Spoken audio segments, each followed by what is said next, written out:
आज का आजाद सिपाही अखबार आपने पढ़ा क्या?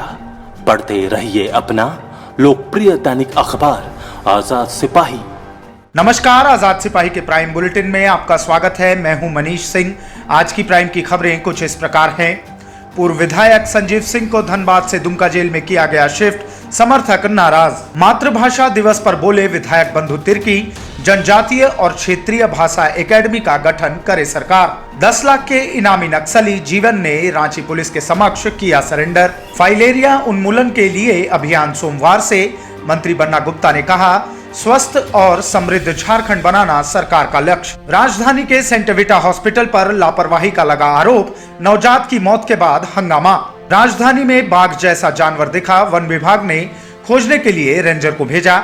अब आइए सुनते हैं खबर विस्तार से। कड़ी सुरक्षा और व्यवस्था के बीच रविवार को पूर्व विधायक संजीव सिंह को धनबाद मंडल कारा से दुमका जेल शिफ्ट किया गया। इसकी सूचना मिलने पर जेल के बाहर समर्थकों की भीड़ लग गई। पुलिस वैन उन्हें जेल से जैसे ही बाहर लेकर आई, समर्थक उनके पीछे दौड़ पड़े। उन्हें दुमका जेल भेजने की इस कार्रवाई से समर्थक काफी नाराज दिखे। बता दें कि संजीव सिंह धनबाद के पूर्व डिप्टी मेयर नीरज सिंह हत्याकांड मामले में पिछले 3 वर्षों से जेल में बंद हैं। भाजपा जिला उपाध्यक्ष मानस प्रसून ने इस पर कहा कि संजीव सिंह जेल के नियमों का पालन करते आए हैं, वे कभी नियम के खिलाफ नहीं गए हैं, फिर अचानक उन्हें दुमका जेल शिफ्ट करने का कारण समझ से परे है। उन्होंने कहा, पहले संजीव सिंह को होटवार जेल शिफ्ट किया गया था, हाईकोर्ट के आदेश पर फिर उन्हें वापस धनबाद मंडल कारा भेजा गया, अब यहां से दुमका जेल शिफ्ट किया गया। यह हाईकोर्ट के आदेश की भी अवहेलना है। कहा कि संजीव सिंह इस वक्त बीमार चल रहे हैं, उनके बेहतर इलाज के लिए कोर्ट में याचिका भी दायर की गई है। ऐसे समय में उन्हें दुमका जेल भेजना कहां तक उचित है। विधायक बंधु तिर्की ने कहा कि झारखंड में जनजातीय और क्षेत्रीय भाषा एकेडमी का गठन किया जाना चाहिए। प्रदेश में 32 जनजातियां निवास करती हैं, उनकी भाषाओं को विकसित किए जाने की जरूरत है। इन भाषाओं की पढ़ाई के लिए शिक्षकों की बहाली की जरूरत है। लेकिन राज्य गठन के बाद झारखंड की मातृभाषा पर किसी सरकार ने दिलचस्पी नहीं दिखाई। वह रविवार को पत्रकारों से बात कर रहे थे। उन्होंने कहा कि झारखंड की स्थानीय भाषाएं सरकारी अफसरों के कारण उपेक्षा का दंश झेल रही हैं। कहा कि प्राइमरी से लेकर पीजी स्तर तक मातृभाषा की पढ़ाई होनी चाहिए, तभी हम झारखंडी सभ्यता, संस्कृति और भाषा को बचा सकेंगे। उन्होंने नई शिक्षा नीति का जिक्र करते हुए कहा कि उसमें स्थानीय भाषा के जरिए शिक्षा दिए जाने पर जोर दिया गया है। उन्होंने कहा कि 26 फरवरी से शुरू होने वाले झारखंड विधानसभा के बजट सत्र के दौरान भी वे झारखंडी मातृभाषा को लेकर आवाज उठाएंगे। राज्य में जनजातीय और क्षेत्रीय भाषा एकेडमी का गठन करने की मांग करेंगे।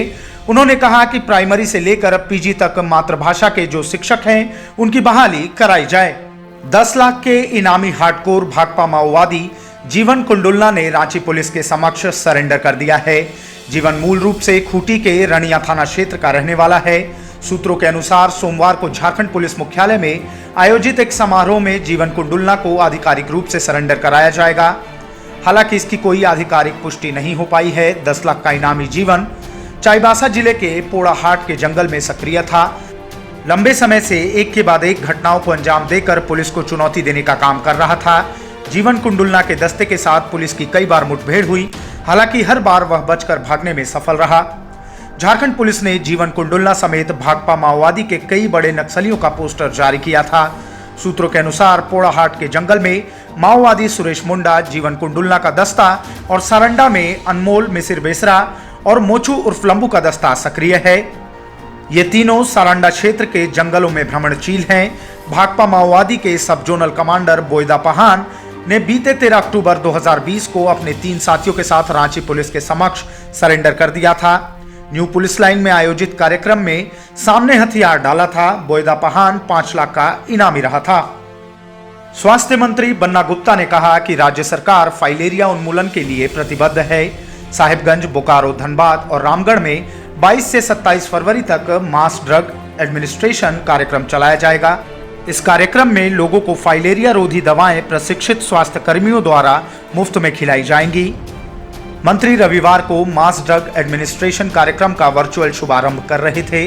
मंत्री ने लोगों से फाइलेरिया रोधी दवाएं प्रशिक्षित स्वास्थ्य कर्मियों के सामने ही सेवन करने की अपील की। उन्होंने कहा कि फाइलेरिया उन्मूलन कार्यक्रम की सफलता लोगों के बीच हमारी विश्वसनीयता और हमारे कार्य की पद्धति पर आधारित है। रोग को भगाना है, रोगी को बचाना है, स्वस्थ समृद्ध झारखंड की परिकल्पना को साकार करना है। उन्होंने कहा कि इस बात पर विशेष ध्यान रखा जाए कि कोई भी व्यक्ति खाली पेट दवा बिल्कुल न खाए। उन्होंने कहा कि कार्यक्रम में 2 वर्ष से कम उम्र के बच्चे, गर्भवती महिला और अति गंभीर रूप से बीमार व्यक्ति को छोड़कर सभी लोगों को उम्र के अनुसार दवा खिलाई जाएगी। राजधानी के सेंट विटा हॉस्पिटल पर लापरवाही का आरोप लगा है। इस मामले में कार्रवाई के लिए लोअर बाजार थाने में लिखित शिकायत की गई है। सेंट विटा हॉस्पिटल पर अरगोड़ा थाना क्षेत्र के ट्विन टावर की रहने वाली नेहा सिंह के परिजनों ने इलाज में लापरवाही का आरोप लगाया है। कहा कि 19 फरवरी की रात को प्रसव के लिए नेहा सिंह सेंट विटा अस्पताल में भर्ती हुई थी। 20 फरवरी को सिजेरियन डिलीवरी से नेहा ने एक लड़की को जन्म दिया। जन्म के बाद बच्ची चिकित्सकों की निगरानी में थी। नेहा की बड़ी बहन आकांक्षा ने कहा कि बच्ची को अस्पताल के कर्मचारियों ने दूध पिलाया, इससे बच्ची के फेफड़े में दूध चला गया और उसकी धड़कन बंद हो गई। बताया कि सेंट विटा अस्पताल के स्त्री रोग विशेषज्ञ डॉक्टर रश्मि राय ने नेहा सिंह का प्रसव कराया। बच्ची की सेहत खराब होने पर शिशु विभाग के चिकित्सक डॉक्टर अजय कुमार ने जांच की। परिजनों ने कहा कि रविवार को सुबह 8 बजे ही बच्ची की मौत हो गई थी। बावजूद इसके बच्ची को वेंटिलेटर पर रखा गया। लोअर बाजार थाना प्रभारी सतीश कुमार ने बताया कि नवजात की मौत के बाद परिजनों ने सेंट विटा अस्पताल पर लापरवाही का आरोप लगाया है। पोस्टमार्टम के बाद आगे की जांच होगी। उन्होंने कहा कि गड़बड़ी मिलने पर अस्पताल प्रबंधन पर कार्रवाई की जाएगी। इधर मामले में सेंट विटा हॉस्पिटल की मीडिया प्रभारी गुड्डू जहां ने बताया कि बच्ची जन्म से ही कमजोर थी। उसे बचाने के लिए हॉस्पिटल के चिकित्सकों द्वारा हर संभव कोशिश की गई। रांची के हिनू शिवपुरी इलाके में बाघ जैसा जानवर देखे जाने की सूचना के बाद इलाके में दहशत है। इलाके के रणविजय सिंह ने दावा किया है कि सुबह में उन्होंने बैल्कनी से कुछ दूरी पर एक बड़े आकार का जानवर देखा जो बाघ की तरह था। उन्होंने शोर मचाया। शोर मचाने के बाद जानवर छलांग लगाकर भाग गया। रणविजय ने बताया कि जिस स्थान से जानवर ने छलांग लगाई वहां उसके पैरों के निशान मौजूद हैं। इस घटना के बाद वन विभाग ने रेंजर को भेजा। मामले की जांच की जा रही है। रेंजर अशोक कुमार चौबे ने बताया कि बाघ के मिलने की सूचना है, लेकिन अभी तक इसकी पुष्टि नहीं हो पाई है। जानवर की तलाश की जा रही है। आज के प्राइम में बस इतना ही। आगे की न्यूज अपडेट जानने के लिए देखते रहिए आजाद सिपाही।